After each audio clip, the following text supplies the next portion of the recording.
Mene je najbolj pritegnilo, ko sem obiskala informativni dan, kaj vse delajo pri praksi, pa posebej te halje lepe.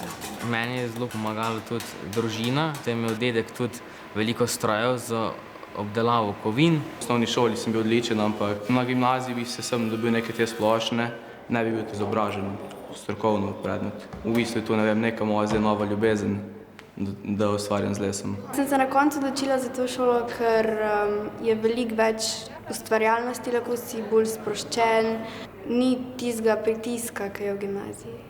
Verjetno najpomembnejše vprašanje je bilo, ki sem ga vprašal vrstnike, kako težka je ta šola in kaj praktično zajema ta program.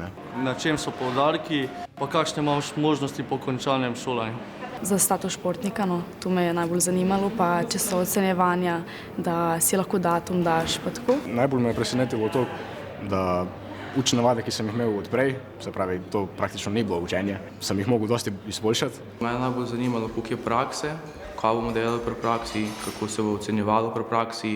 Jaz nisem nič vprašal, ampak še vedno obžalujem, da nisem vprašal, kakšne so še vse možnosti po končani srednji šoli, torej na katere fakse gremo lahko. Koliko je izvenšolskih dejavnosti, koliko časa trajajo te prakse, koliko je praktičnega usposabljanja izven šole. Pa te dnevi dejavnosti, da je čim manj pouka.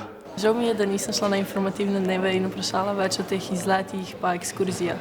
Se mi zdi, da se potem bolj povežemo in pač bi potem šolanje tudi boljš, če pač imaš prijatelje. Ja, kakšno je malce, če je dobro ali pa slabo. Svetoval bi, da vprašajo, mi ne grizemo. Veseli smo pod vprašanje, veseli bomo odgovoriti. Sebe posluš najbolj, pa se sam odloči, kam hočeš iti. Iskreno, probaj.